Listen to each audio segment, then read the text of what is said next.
When I was a kid, my best friend Ian lived in a house that was next to a ranch. The rancher was a nice old man, and he gave Ian and his family free run of the ranch in exchange for help with feeding the goats and horses. I would spend most Friday nights at Ian's house, and Saturday mornings we would spend at the ranch doing odd jobs, but mostly goofing off. The rancher had a German shepherd named Indy, who would follow us around wherever we went. Indy was supposed to be a guard dog, but the best he could do was lick someone to death. One Saturday morning before breakfast, we made our usual trip to the barn to feed the goats. While we were in the barn, we noticed a large black dog wandering around the horse stables. Ian called out from the barn, "Here, dog, good dog." And the dog looked at us and appeared to start wagging his tail. So we started to make our way over to pet him, but quickly noticed something wasn't quite right. The dog was foaming at the mouth and ran under the wooden rails of the corral and started snapping at the horses there, getting them all riled up. The dog turned back to us as we were now standing a few feet outside the barn doorway and began growling and trotting towards us. So we ran back through the barn and out the door on the other side. The black dog was coming in one end of the barn as we were running out the other side. My first instinct was to find something tall to get on top of to get away from the dog. And Ian must have had the same idea because we both ran straight to a giant magnolia tree just outside the barn. We were sure that the dog was right at our heels as we reached the low bottom branches of the tree. We both scurried up the tree about 10 feet and feeling we were out of harm's way for the moment, we caught our breath and looked down to see the black dog circling below and barking up at us with ropes of drool falling from its mouth. I heard another bark in the distance in the direction of the rancher's house. Through the leaves of the magnolia tree, I saw Indy running to our rescue. About 100 yards away, we heard the rancher shout, "Indy, stop!" It was obvious he had already encountered the black dog harassing his horses because I could see he was loading his rifle as he moved towards us. Indy obeyed the rancher's command and stopped and sat a few yards away from the magnolia. The rabid dog noticed Indy and turned towards him and snarled. Then he began to bark wildly and moved erratically towards where Indy was sitting. Indy didn't move an inch. The rancher squatted down and shouldered his gun about 50 feet away from the black dog, who still hadn't noticed him. He took aim just as the black dog was close enough to pounce on Indy. We heard the gunshot, and the rabid dog crumpled to the ground without a sound.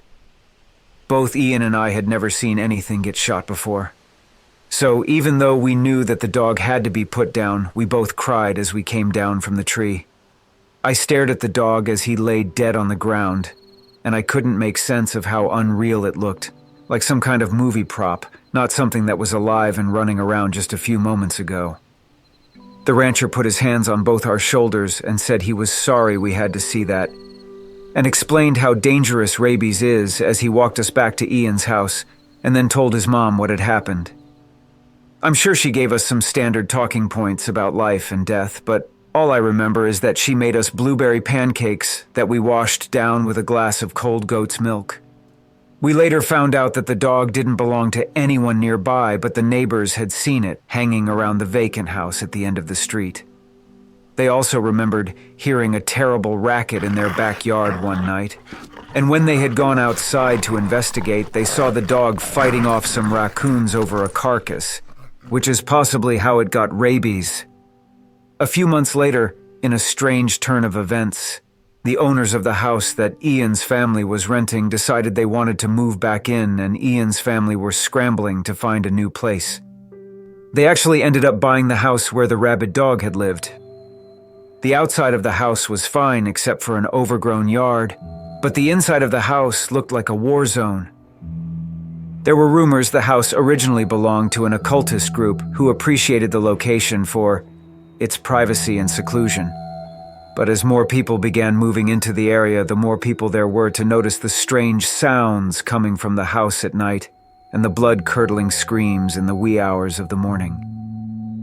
After several complaints and visits from the police, the supposed cult abandoned the house with all its belongings, never to be seen again. For years after that, the house had been a secret hangout for local teenagers and junkies to indulge in deviant activities and destructive behavior. As one could imagine, the interior was ravaged and vandalized, but the structure was sound, and Ian's family was the type that liked a challenge, so they weren't fazed at all by the tall renovation task. I was there to help on moving day. Ian had warned me that the house was pretty scary on the inside, but I didn't expect the scene I would eventually see. The glass on either side of the front door had been busted in, and there were dead leaves that had blown in all over the floor. To the left of the front door were some steps that went up to a second floor, and then turned back to the right and up another set of stairs to the master bedroom. This created a balcony that was in view of the front door, and from this balcony hung a white sheet with the words "House of the Unholy" spray-painted in black, along with pentagrams and upside-down crosses spray-painted as well. I didn't know exactly what any of those symbols meant at the time, but I was frightened nonetheless. To the right was a large stone fireplace with a chimney that went about 20 feet up to the roof. In the middle of the chimney, spray-painted in black, was an upside-down star with a crude goat's head painted inside the star. I later learned this was an occult symbol known as the Sigil of Baphomet. On the floor in front of the fireplace, there was a black-painted pentagram with red candles at each point, halfway melted into the filthy shag carpet. Inside the fireplace was the burnt carcass of what looked like a dog or raccoon. Throughout the house, the walls were spray-painted with curses and other occult symbols. After several weekends of cleaning and painting and minor repairs, Ian's family were able to get the house looking like new again. It was remarkable. You would have never known that any vandalizing or occult debauchery had gone on there. The only thing they couldn't get rid of were some black magic spells that had been scratched into the glass of a large atrium window. The house looked magnificent, but the rancher was still troubled by the thought of some of the previous guests, perhaps not realizing the house was now occupied, trying to get back in. So he gave them his esteemed guard dog, Indy, for protection. Shortly after the house was back in order, Ian's older sister had a birthday slumber party, and I was allowed to be Ian's one sleepover guest for the night. Ian's sister and her friends were all talking about playing light as a feather, stiff as a board. I told the group I had never played the game before, so it became a foregone conclusion that they would attempt to lift me first. We waited until Ian's parents had gone to bed, then we all crept downstairs to the den. Someone lit a candle as we turned out all the lights. I laid down on the carpet, and Ian and his sister knelt on my right side, and her two friends knelt on my left side. One of the friends told me to close my eyes and imagine I was dying. She said I was getting skinnier and skinnier because I was so sick that I couldn't eat. She said to imagine that I was just skin and bones, and then finally I was completely dead.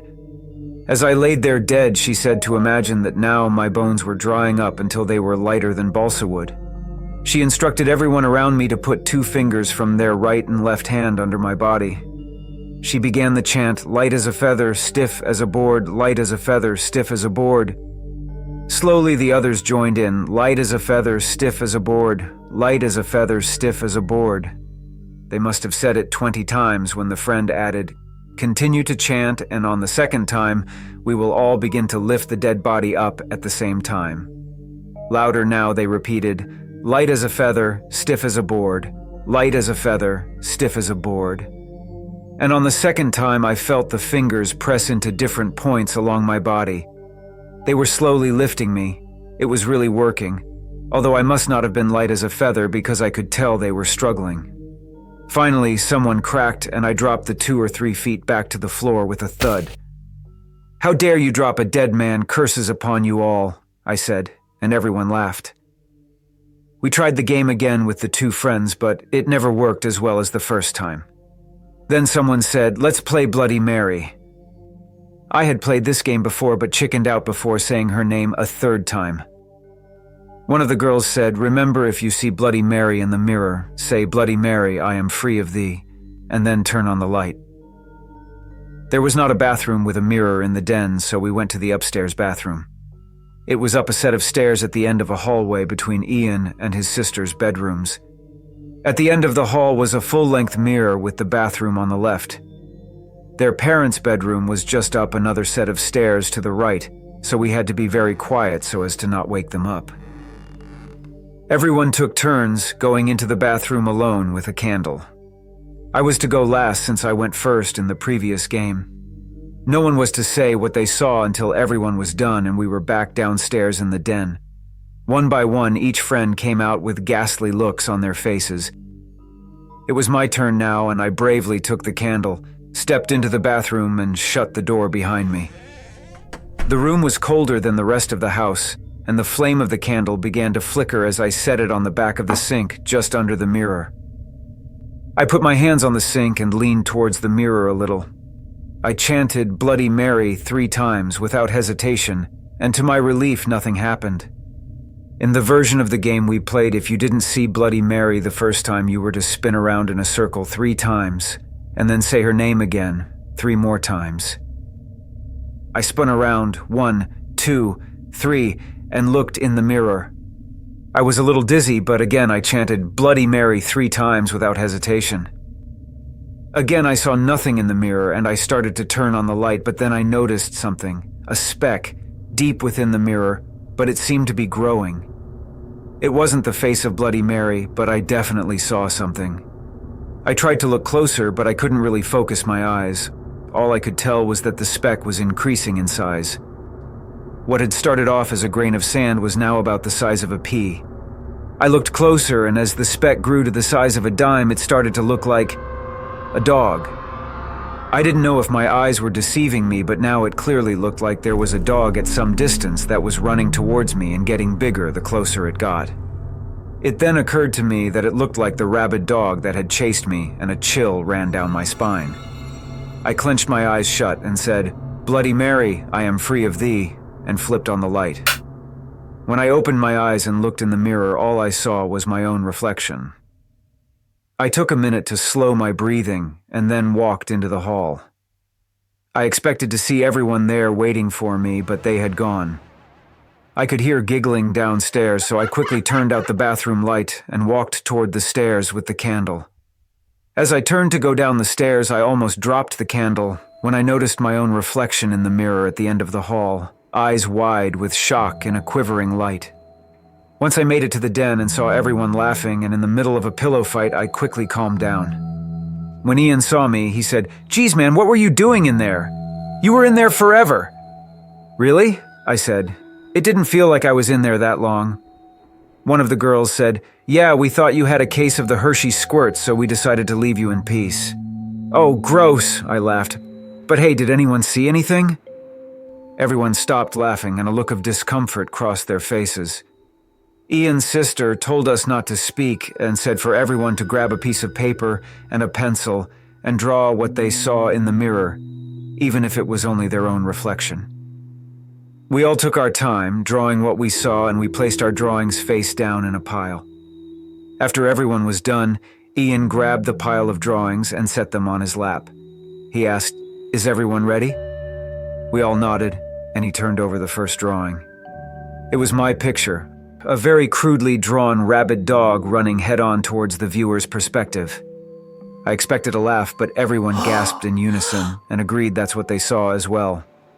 As the other drawings were turned over one by one, it was revealed that everyone had drawn some version of a rabid dog. We each elaborated on exactly what we saw, and everyone's story was similar, a tiny speck that grew larger and larger until it appeared to be a rabid dog running towards them. I was getting the chills again when one of the girls smartly tore up all the drawings and said, Okay, who wants to watch The Princess Bride? We all agreed that was the best idea, and someone queued up the movie. We watched the movie and stuffed our faces with popcorn and cola, and as it got later and later, each of us began to unroll our sleeping bags and pick a sleeping spot for the night. I vaguely remember the movie ending and someone turning on MTV or VH1 as I drifted off to sleep. Sometime around 2 a.m., I woke up with an urgent need to use the bathroom from all the cola I had consumed. The television was just static now, and the light from it and the moon shining in through the atrium window lit up the room pretty well. I could see that everyone was sound asleep, but through the sound of the static, I heard a quiet whimpering. I scanned the room and noticed Indy was cowering in the corner. I walked over to him and said, Hey buddy, what's wrong? You're okay? And pet him on the head, but he continued to whimper softly. I thought maybe it was the static noise that was bothering him, so I turned the television off. Indy did seem to calm down a bit, so I lit the candle from earlier, and I made my way to the stairs that went up to the bathroom. I wasn't really thinking about the night's earlier events until I topped the stairs and noticed my reflection again in the mirror, and then the chills came back to me. It was only 20 feet to the bathroom, but it seemed like 1,000 miles. I screwed up my courage and began walking down the hall, looking at the full-length mirror and hoping I didn't see anything. After I walked a few steps, I noticed behind me what looked like glowing eyes just coming up over the top of the steps. I jerked my head around to look at the stairs, but there was nothing there. I looked back to the mirror and the glow was there again, and back to the stairs and the glow was gone. I thought it must be some reflection of the candle I was seeing, so I kept walking, but the two glowing dots were following me down the hall as I walked. My heart was racing as I got about 2 steps from the bathroom door, and that's when I heard a low growl. I panicked and launched myself into the bathroom and turned on the light and shut the door all in one motion. I looked at the crack under the door and saw the shadow darken as if someone or something had moved in front of the door. I set the candle on the sink and sat on the toilet, staring at the crack under the door. I must have sat there for 5 minutes until finally whatever it was appeared to move away from the door. Another 5 minutes passed and the urge to pee came back. I did my business and flushed the toilet, horrified by how loud it sounded. After another 5 or 10 minutes, I finally got the courage to open the door just a crack. I was able to look out through the crack at the full-length mirror, and in the light of the moon, I didn't see anything in the hall or at the top of the stairs in the reflection. I opened the door a little more and stuck my head out and looked around. The light from the bathroom illuminated the hall pretty well, and again, I didn't see anything, so I was convinced it was safe to leave. I left the bathroom light on, grabbed the candle from the sink, and made my way back downstairs. The house was eerily quiet, but I didn't see anything and continued to the den. Everyone was still sound asleep, and I noticed Indy was asleep as well, curled up next to Ian in his sleeping bag. I got in my bag and blew out the candle. I laid there on my side and kept watch of the entrance to the den until my eyes got heavy and I eventually drifted back to sleep. The next morning we all had blueberry pancakes, and it was mentioned that someone accidentally left the light on in the bathroom, but luckily no one tried to pin down who it was. After breakfast we all walked to the ranch that was a little farther away from this new house, but still no more than a quarter mile or so. Ian and I were hanging back looking for snakes or turtles along the poorly paved road as his sister and her friends walked ahead. At one point Ian said, "I know it was you that left the light on in the bathroom last night." I replied, "Yeah, that was my fault. I hope your parents weren't mad." He didn't really acknowledge what I had said and went on. "I woke up last night and heard Indy growling from somewhere in the house. I looked around the den and noticed your sleeping bag was empty. I got up to take a look around and saw Indy at the top of the steps, looking down at the bathroom and growling. I called his name, but he wouldn't even look at me. I went up the stairs to get him and noticed the light was on in the bathroom. I heard your voice from the bathroom saying, 'Bloody Mary, I am free of thee,' over and over, and noticed a dark shape in front of the bathroom door. Indy was growling at the shape, and just then 2 glowing eyes turned to look at me. I froze, but Indy moved towards the shape and kept growling, and the glowing eyes seemed to back away until they got smaller and smaller, and then I couldn't see them anymore.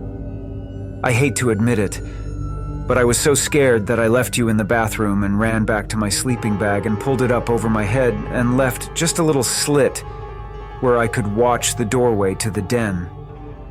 Indy came back down and laid beside me and went to sleep. Eventually you came back down, but I was so embarrassed that I pretended to be asleep. I was relieved to hear that I wasn't the only one to experience whatever this was, and we both traded theories about what it could have been. Over the rest of the year, I spent the night at Ian's house several times, but was careful not to drink anything too late, and made sure to use the bathroom before going to sleep. We never saw or heard the ghost dog again, but Ian did say that occasionally they would find Indy growling or barking outside empty rooms or closets at something that wasn't there. Several years later, when I was in high school and Ian and his family had moved to another state, I was hanging out with some friends and told them about the ghost dog story. Even though it was late, everyone wanted to drive up and look at the house right that moment. One of the guys had a van, so we all piled in and he drove while I gave directions. The house was vacant again and appeared to have fallen back into pretty bad shape. The windows on either side of the front door were busted in again, and someone had torn off the big lantern lights that Ian's family had put up. The driver handed me a flashlight from the van and we walked towards the front door of the house. As we got closer to the door, we noticed condemned and no trespassing signs on the windows and at the front door. We leaned in through the busted side light windows and I shined the flashlight inside. It was almost in the same state I had described in my story: satanic verses on the walls, pentagrams on the floor, candles, etc.